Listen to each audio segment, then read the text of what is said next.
አንድ የ20 ሚሊዮን ብር መኪና የ30 ሚሊዮን ብር ቤት እና 20 ሚሊዮን ብር አካውንቴ ላይ ከገባ አመጣለሁ እደባደብላችኋለሁ እንጂ በነፃ ምንም ነገር የለም። ሲያምርሽ ይቅር እያናልሽ አረ በነፃ ሴዶን ልታይ አም ዩኒክ እና አም ኪንግ መቼም አታገኙኝም። ሲያምርሽ ይቅር ዩሮፕ ቱርክ ነው ያለ ነው ዩሮፕ በቃ አሁን ይወላችሁ ፕሌኑም ሰውም ዛፉም ተሰልፎ እየጠበቀኝ ነው ማለት ነው። አልተገናኘንም። ቻው ቻው በነፃ ልታለባለብ ጌች ሲያምር ይቅር። ይሄ ቪዲዮ ለጌች አድርሱልኝሽ። ለአረፋ ሀገር ቤት ገብቻለሁ አልመለስም። በዛው በነፃ ላይ ያለ ጣልጥ እኔ ገንዘብ ሊሰራብኝ ለኪሴ ለፊት ለፊት ኪሴ 20 ሚሊዮን ብር ለኋላ ኪሴ 20 ሚሊዮን ብር 40 60 ሚሊዮን ብር ተሰጥቶኝ ማለት ገና ባለ 50 ሚሊዮን ብር ሳር ቤት ተሰርቶልኝ ና ካልተባልኩ አልመለስም። ሞኝን ፈልግ ዩሮፕ ነው ያለው ተው ለአረፋ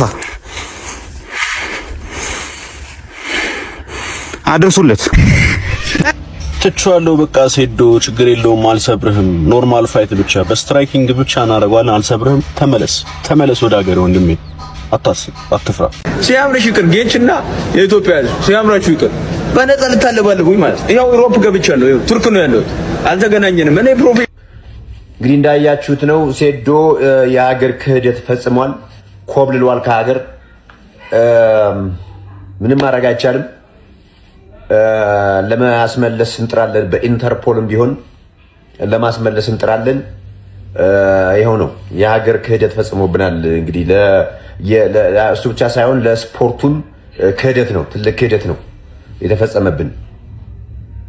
የወላችሁ ቤተሰቦች ሴዶ ማርሻል ወደ ቱርክ ኮብልሏል። ጌታቸው ደግሞ እሱን አስመልክቶ ቪዲዮ ሰርቷልና ጌታቸው ምን አለ በቪዲዮ ሴዶ ማርሻል እንደምትመለከቱት የሀገር ክህደት ወንጀል ፈጽሞብናል፣ እንዲሁም ደግሞ ስፖርቱንም ለስፖርቱም ይሄ ትልቅ ክህደት ነው ምናምን ሲል ቪዲዮ ሰራና አረ በዳታቸው ልጅ እንደው በቃ እንደው ስለ ጉልበታቸው አሁን ተውት።